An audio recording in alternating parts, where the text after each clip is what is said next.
Vaticinium ex evento, que eu já falei em ocasiões anteriores. Vaticinium ex evento literalmente seria profecia após o evento. Eu posso fazer uma tradução livre do latim assim. É uma profecia após o evento. O que seria então uma profecia após o evento? Eu vou colocar para você como é que seria. Eles acreditam que na época da Guerra dos Macabeus, o povo judeu precisava de um herói. Os macabeus coincidem com uma época em que os seleucidas estavam dominando o território dos judeus, e um homem específico chamado Antíoco Epifânio IV, ele foi terrível, ele foi quase que um dos maiores algozes da história do judaísmo. Ele invadiu Jerusalém, ele profanou o templo de Jerusalém, mandou que sacrificassem um porco. Você sabe que judeu não come carne de porco de maneira nenhuma. Ele mandou sacrificar um porco no templo de Jerusalém, dessacralizou o templo de Jerusalém de maneira assim terrível, e houve até uma revolta judaica em virtude disso aí, na época dos Asmoneus, dos Macabeus, toda essa batalha é para expulsar justamente os seleucidas dali.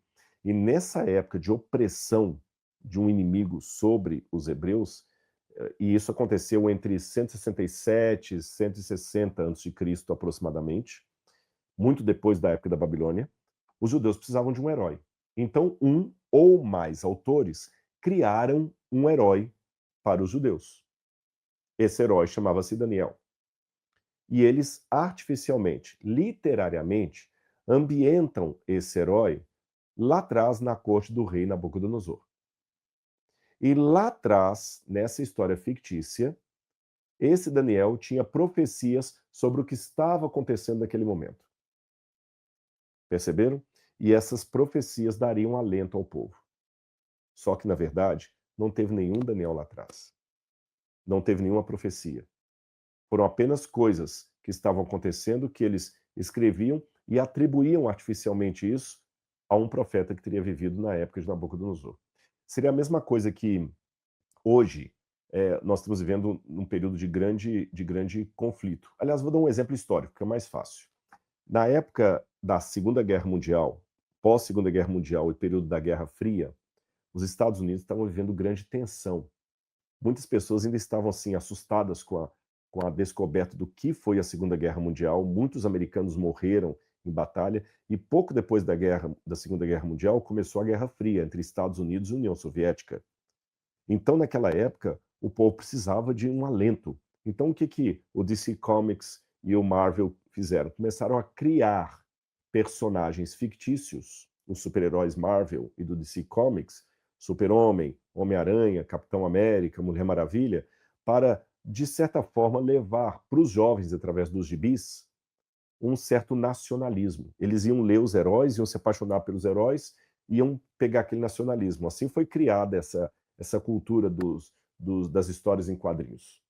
Tanto é que os super-heróis que eu mencionei, eles têm as cores da bandeira americana originalmente. Pode olhar. O Capitão América, o nome já diz tudo. A Mulher Maravilha, o Superman, o Homem-Aranha, todos eles tinham cores predominantemente azul, vermelho, branco e alguns até com as estrelinhas brancas ali, como o Capitão América e a Mulher Maravilha, originalmente, que tinha estrelinhas brancas no short dela.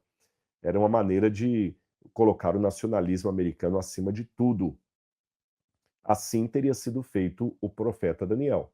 Foi criado por agentes literários, se eu posso usar essa expressão um tanto anacrônica, na época dos Macabeus, e criaram esse personagem e o entregaram ao povo, por volta de 160 a.C. Ok? Muito bem. Sendo assim, aquelas profecias de Daniel eram apenas coisas que fizeram depois. Um exemplo claro de vaticínio ex evento, imagine que eu crie agora um personagem chamado João Apocalipse e eu ambiento esse personagem no Brasil dos anos 1890. Aí eu coloco ele lá no Brasil 1890 e tudo mais, e eu falo que esse João Apocalipse teve visões. E numa das visões, João Apocalipse escreveu que ele viu 2 pássaros de ferro batendo em 2 torres enormes que ficariam na cidade de Nova York, nos Estados Unidos. E isso traria grande medo nas pessoas. Ora, é muito interessante, porque isso parece muito com o ataque das Torres Gêmeas. E seria uma profecia, sim. Só que não existiu nenhum João Apocalipse e nenhuma profecia de 2 pássaros de ferro atacando torres. Eu criei isso posterior ao ataque das torres, atribuí a um personagem do passado e criei artificialmente uma profecia que nunca existiu. Assim é o livro de Daniel na visão desses críticos. Entenderam o que é o